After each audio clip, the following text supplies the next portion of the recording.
Hey guys, it's your girl Maya. Today I wanted to do a story time since it's kind of a popular thing, I guess, to do on YouTube. And this particular story does not bathe me in a good light because this is going to be the story of the worst thing that I've ever done. So yeah, so I'll just start with the backstory. I had a best friend. We're gonna call her Bree. Um, and like we were super tight. Everything was really cool. Like we became best friends through a mutual friend. My original best friend, who's like OG best friend, but he doesn't talk to me anymore. But that doesn't matter. He introduced us, and then he had to go away to college, so.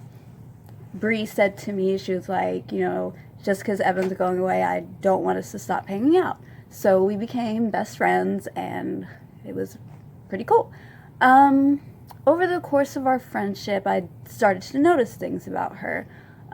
She was very, very, very rude to her mother, and her mother was like in her 50s, I think, and she had Bree very late in life.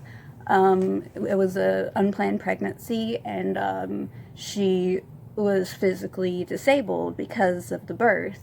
But for some reason, Bree just really, really treated her like crap, and I would see it happen all the time.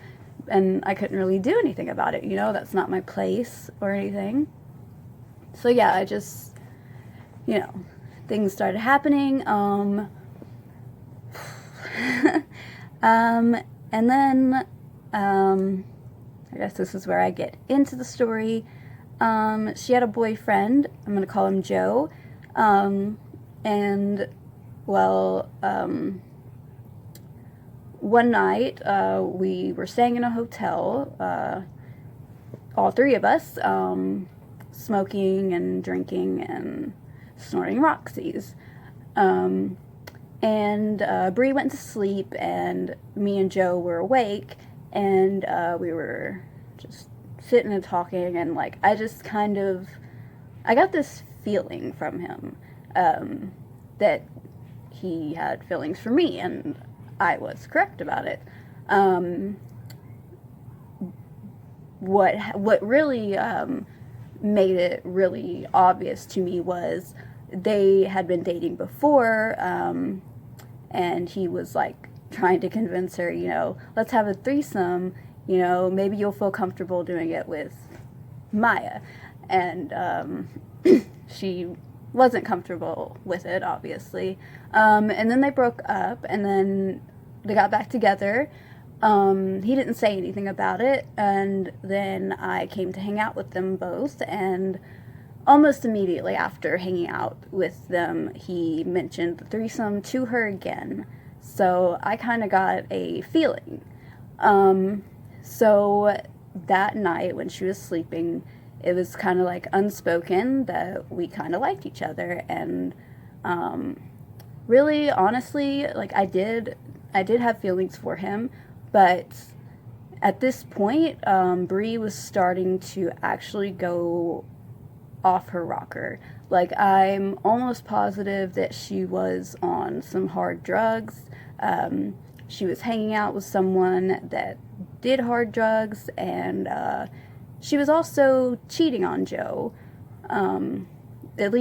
She at least kissed this guy who was on the heavy drugs. So, and me, I was actually stupid at the time, didn't really know that she was on heavy drugs, but looking back, she was a nursing student, so she would show me her arm, and she'd be like, it looks like I have track marks, and because she gets stuck with needles at school. Well, hi baby. Hi sweetums. But recently I talked to my mom about it, and she was like, that's not she wants to be in the video too. Pretty much that's not how it works. You wouldn't have like track mark looking things in your arms. So that I'm getting off topic. Okay, so me and Joe, sweetie baby doll, I believe it was on 420 of whatever year it was, Um, and I will say that I was, like, I was snorting Roxy's with him, I was smoking weed, and I was drinking with him, so it was very, I was very heavily influenced by the drugs, and I knew in my heart that if I did anything with him, that it would ruin the friendship with us. And I was at this point where I wanted to get out of the friendship, but I didn't know how to do it. So I started to hang out with him, and we talked about dating. We kissed, held hands. We never had sex. That's the one thing we did not do. Didn't have anything close to sex. Because then I started to have my doubts, because pretty much what he wanted was, he wanted my personality, but he wanted Bree's body. And she's not chubby, not like, but a bigger girl, bigger than me. He would say things like, I want your thighs to be bigger, I want this, I want that. And I was like, okay, so he wants my personality with Bree's body. That's not good. So that was a red flag, obviously. And then one day he was like, I think I might be in love with you. And I was like, oh, love, I don't know about that. Which made me feel bad that I said it like that, but I didn't know what else to say. I was just like, oh, okay. So he went home, and got a call from Bree, and she was just checking up on me and stuff, and then suddenly she's like, did you have sex with Joe? And I was like, what? And she's like, yeah, Joe messaged me, and he was like, he was mad at her or something, and he was like, that's why you didn't know that me and Maya were fucking. Which wasn't true at all, but I know that she does not believe that it wasn't true. But I broke down everything to her. I told her, that we hung out, we kissed once, and we just, smoked weed and snorted stupid pills together, and she was done with me. She didn't really have anything to say. She cried, and I felt really horrible. I didn't want it to happen, but I knew that I needed to end the friendship because it was toxic. It was very, very toxic. Also, she was taking out her anger on me. She blamed it on the fact that she was depressed, and she would yell at her mom and be like, I'm depressed, this, that, and that's why I yell at you. And I just was getting tired of it. So it wasn't really hurtful to me. When I look back on it, I think, there could have been a better way for me to go about it, but I was not even like 20 yet, so very young, very impressionable. So that is the worst thing I ever did. And I still think about it to this day, and I wish I had gone about it differently and, hadn't messed with someone's boyfriend, because that's just not me. That's not something that I would do. But in the back of my mind, I knew the entire time that I was doing this so that I could get out of this friendship. And as bad as that sounds, if you've ever been in a toxic friendship, relationship, whatever, you understand that person toxicity, yes, can really, really, really bring you down, really make you, like, sad. Also, I know, her house was haunted by her grandmother, and I don't think her grandmother liked me.